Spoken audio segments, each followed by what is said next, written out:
creamy. It's comforting. You know what this tastes like. Now go make it. Back in the 1970s, families stretched every dollar with cheap meals like boiled cabbage and potatoes or bread and drippings.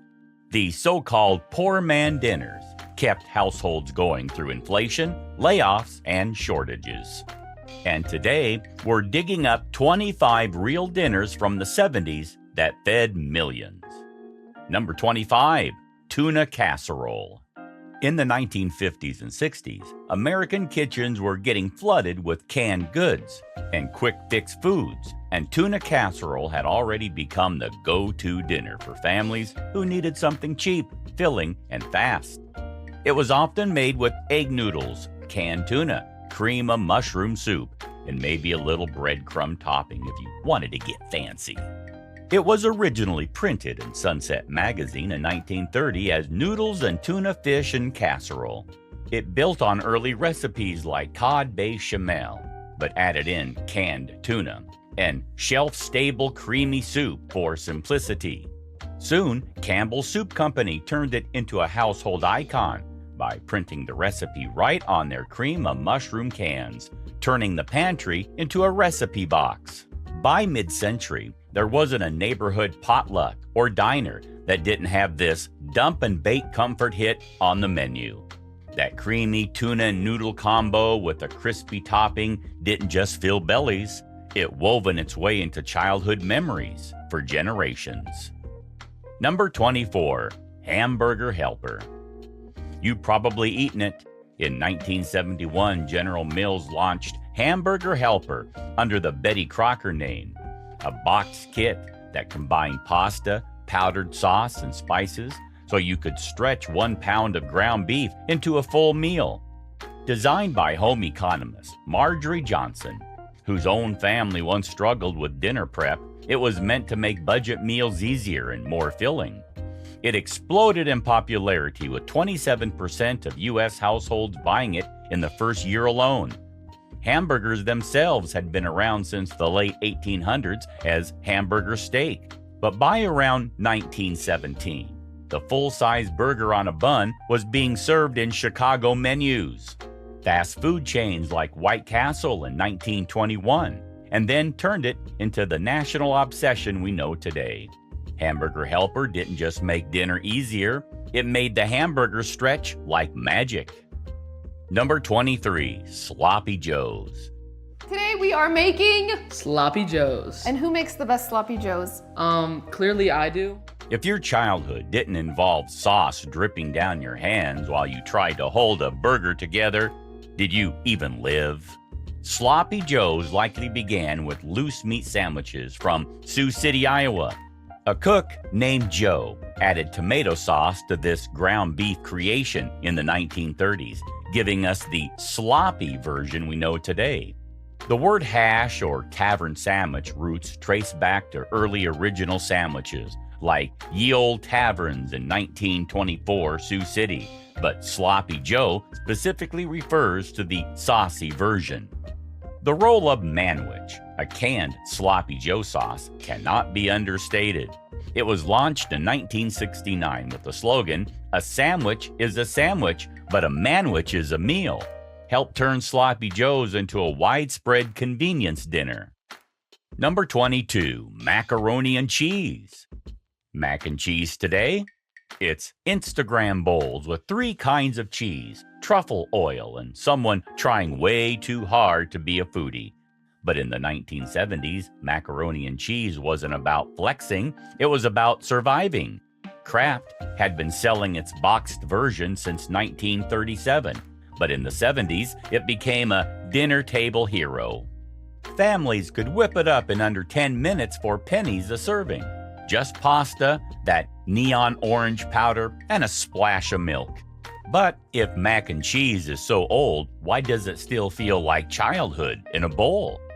Maybe because no matter how gourmet people try to make it today, nothing beats the cheap, creamy stuff we grew up with.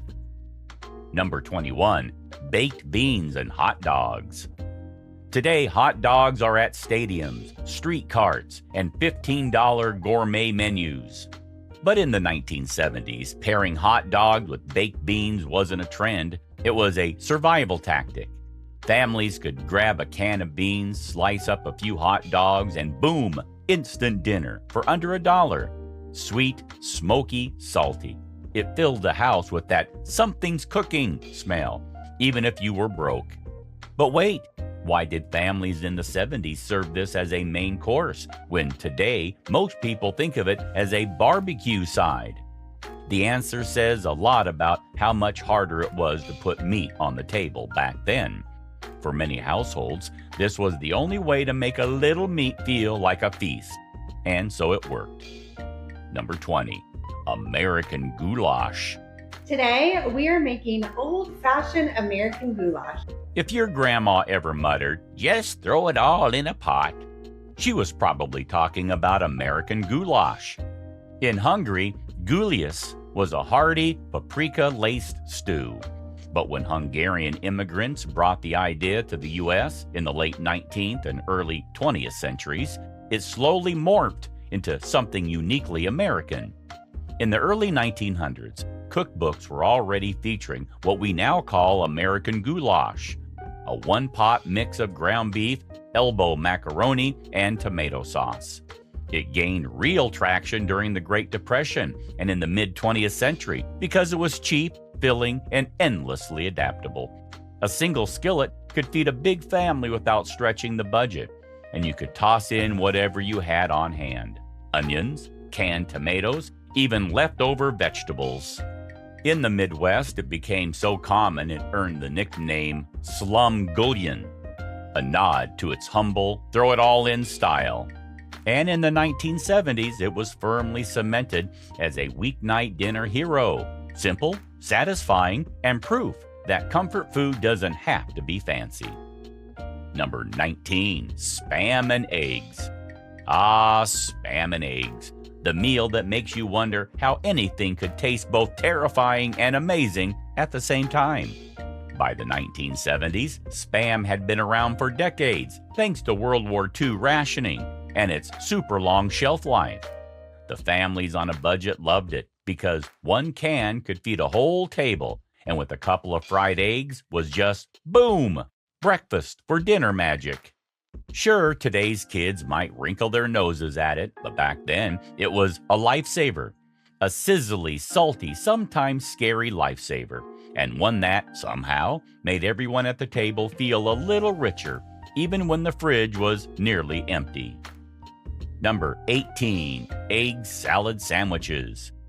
Some dinners are so simple you almost forget they're heroes, like egg salad sandwiches. In the 1970s, when money was tight and moms needed something fast, this was the ultimate cheap, filling, and tasty solution. All you needed were hard-boiled eggs, a little mayonnaise, maybe a pinch of mustard, and some soft bread. Slice it, scoop it, slap it together.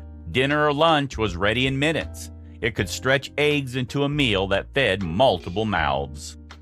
Number 17, chipped beef on toast. SOS. Today, we are making SOS. You're not going to want to miss this one. Ever heard of SOS? No, not that help me kind. We're talking shit on a shingle. Charming name, right? In the 1970s, this creamy, salty concoction of dried beef and white sauce on toast was a budget hero. It came straight from military kitchens, where they needed something cheap, filling, and easy to make for dozens of soldiers. And honestly, it wasn't just about eating. SOS was a story on a plate. Tough times, clever kitchens, and somehow making everything very, very simple feel like a real dinner. Number 16, shepherd's pie. No, we're not feeding German shepherds, though if your dog smelled this, they'd probably approve. Shepherd's pie was a 1970s dinner table legend, built to stretch meat and potatoes into a filling family meal. Ground beef or lamb, sometimes whatever was cheapest, mashed potatoes on top, a few frozen veggies, and suddenly a full family could eat for next to nothing. Shepherd's pie originated in Scotland and northern England in the late 18th century to early 19th century, as a clever use of leftover meats topped with mashed potatoes. A record of the first named recipe appears in an 1877 cookbook. To be honest, it was a little golden baked patch of happiness on a plate. Number 15. Bologna sandwiches. Bologna, yep, that pink slab of mystery meat. Born from the Italian mortadella and simplified into affordable processed meat, bologna became a lunchtime fixture thanks to pre-sliced convenience and wallet-friendly prices. Schools leaned into it because it was cheap, shelf-stable, and portable, perfect for feeding hungry kids without breaking the budget.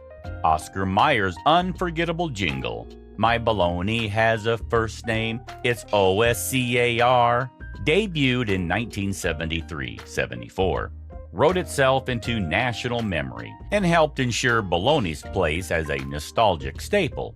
It's still one of the longest-running jingles in advertising history.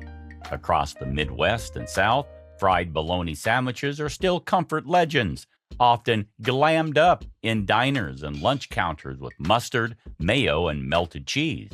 A surprisingly versatile icon and still delivering a warm sense of childhood survival. Number 14. Grilled cheese and tomato soup. Picture this, a chilly evening in the 1970s. Mom's in the kitchen. You're rubbing your hands together, and the smell of grilled cheese sandwiches sizzling in butter fills the air. And then there's the tomato soup, warm, creamy, maybe a little tangy from the canned version, waiting to dunk your sandwich into. During World War II and into the 40s and 50s, this duo was everywhere, from school cafeterias to military mess halls. It had the perfect flavor balance of crispy, buttery bread with gooey cheese dipped in tangy soup, making it nostalgic. Number 13. Meatloaf. Meatloaf, as we know it today, became a household staple and necessity. Its earliest American roots trace back to the late 1800s, appearing in the Boston Cooking School cookbook, with recipes blending ground veal, breadcrumbs, and eggs. However, meatloaf truly took hold during the Great Depression of the 1930s. People stretched scarce meat supplies by mixing in inexpensive fillers like breadcrumbs, oats, and even cereals, and topped loaves with ketchup or tomato sauce for flavor and moisture. Its popularity endured through World War II, aided by rationing, then exploded in the 1950s and 60s with cookbooks like 365 Ways to Cook Hamburger, featuring dozens of meatloaf iterations. Number 12. Pinto beans and cornbread. Before 1970, pinto beans and cornbread were a Southern staple rooted in availability and simplicity. Pinto beans were originally cultivated by Native Americans and introduced to European settlers, becoming inexpensive and protein-rich pantry heroes. Cornbread, made from ground cornmeal, was baked over hearths by Native Americans and adopted widely across the American South because wheat didn't thrive in the region's hot, humid climate. By the 1930s especially, simmering cheap beans, often with ham hocks or pork fat, for hours created a creamy, nourishing dish. Paired with cornbread, it offered a hearty, affordable dinner that filled both plates and hearts. Even today, this humble combo remains beloved at fairs, family tables, and even among NASA launch teams, space crews celebrating successful missions with a big pot of beans and cornbread. Number 11. Ramen noodles. Believe it or not, ramen noodles weren't always trendy or spicy like they are today. Invented in 1958 by Momofuku Ando, who devised a magical flash frying method to dry noodles so they come alive with just hot water, ramen transformed food culture forever. This genius invention quickly spread across Asia. In South Korea, Samyang launched the first instant noodles in 1963, and Nongshim followed in 1965 with tasty versions that eventually turned spicy ramen into the food of the people. South Koreans now lead the world in per-person instant noodle consumption. Today, ramen is still the ultimate comfort food, especially for K-drama addicts pulling all-nighters. When that one more episode drains you, nothing comforts you better than a steamy bowl of noodles. And let's be real, some things never go out of style, babe. 라면 먹고 갈래?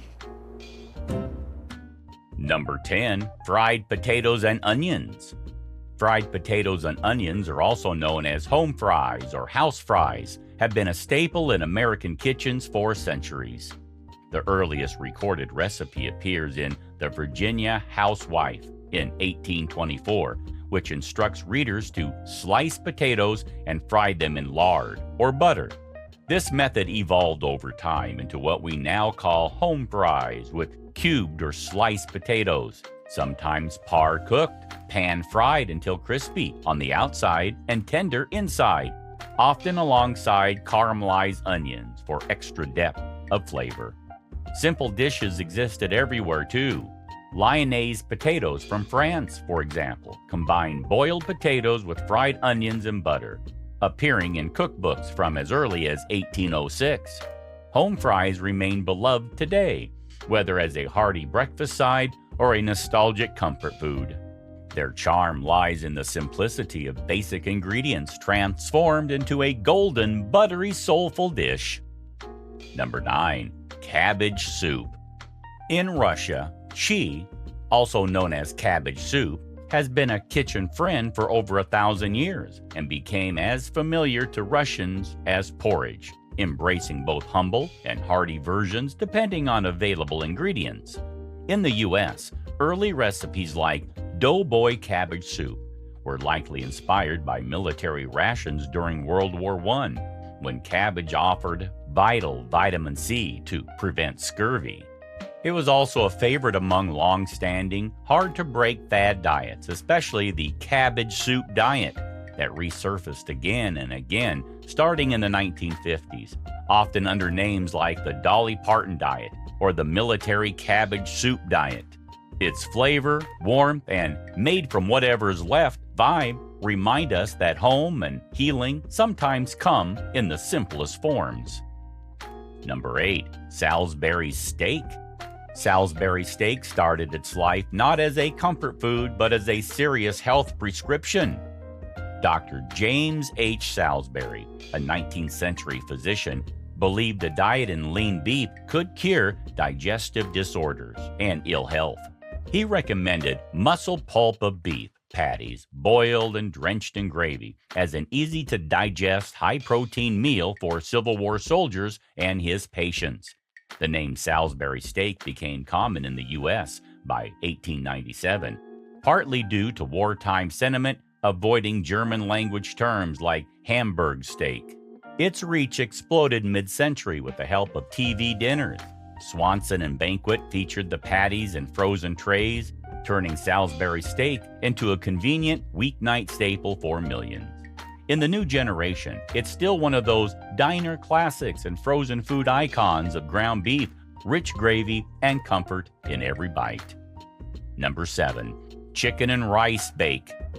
The beloved chicken and rice bake traces back to mid-20th century American kitchens, shaped by home cooks' need for easy one-dish meals. The rise of casseroles came in the 1950s and 60s because lightweight bakeware and canned soups gave birth to dishes like this, where chicken, rice, and creamy soup baked together into a comforting crowd pleaser. Notably, Rosalind Carter shared a recipe in the Atlanta Journal on January 20th, 1977, featuring chicken, rice, onions, mushrooms, and bouillon layers baked slowly until tender. Recipes like Mama's chicken and rice casserole remain popular today, celebrated for using affordable staples, canned soups, instant rice, chicken, and creating nostalgic, hearty meals. This dinner is a blueprint for comfort and a golden result that feeds the whole family. It's the kind of magic that still warms homes now, just as it did back then. Number 6, peanut butter and jelly sandwiches. This sandwich's first printed appearance was in 1901. in the Boston Cooking School magazine, where Julia Davis Chandler called it an original combo using peanut paste and currant or crab apple jelly. Peanut butter itself goes back even further. Its precursor, peanut paste, was patented in 1884 by Marcellus Edson and later popularized by Dr. John Harvey Kellogg as a healthy alternative. And then in 1922, Joseph Rosefield's innovation of hydrogenated peanut butter made it creamy and shelf-stable. Think Skippy in 1932 and the rise of affordable mass production. Meanwhile, sliced bread, which was invented in 1928, and mass-produced jelly made assembly a breeze. By the Great Depression and World War II, PB&J had rocketed to school lunch staple status. The trio of pantry made PB&J an icon that still holds a place in every childhood memory. Number 5. Liver and onions. Liver and onions have roots older than most of our dinners combined. Though its exact origin is unclear, many point to England or Germany as likely starting spots. Over in France and Italy, variations like fegato alla veneziana with wine or vinegar and sweet onions hit their rich stride long ago, though without the 70 diners flair. In America, this dish became diner gold in regions with strong German and Amish heritage. Thin slices of liver sautéed with onions, sometimes cooked in bacon fat or lard for extra richness, made the humble cut feel like something special. Its popularity soared during the Great Depression and World War II when liver was affordable, packed with iron and protein, and onions added flavor without cost. Now, while not on every menu, it survives in comfort food circles, served with gravy, mashed potatoes, or rye bread. Number 4. White bread pizza. Who says pizza has to be fancy? In the 1970s, when bakers' ovens and gourmet toppings weren't always in reach, so families got creative. They turned plain white bread into quick, homemade pizza. Just a slice of white bread, tomato sauce, cheese topped, and toasted until melty. This hack transformed simple pantry basics into a slice of joy. Though this version might sound like a low-key lunchbox remix, the idea of topping flatbread goes way back. Italian street foods like sacchiata toscana and pizza bianca romana, flatbreads made with olive oil and salt, originated as humble test breads baked before the main loaves went in, later becoming beloved snacks in their own right. White bread pizza isn't fine dining. It's kitchen creativity in its purest form. It's about stretching what you have and turning it into something fun, filling, and easy to love, one toast at a time. Number 3.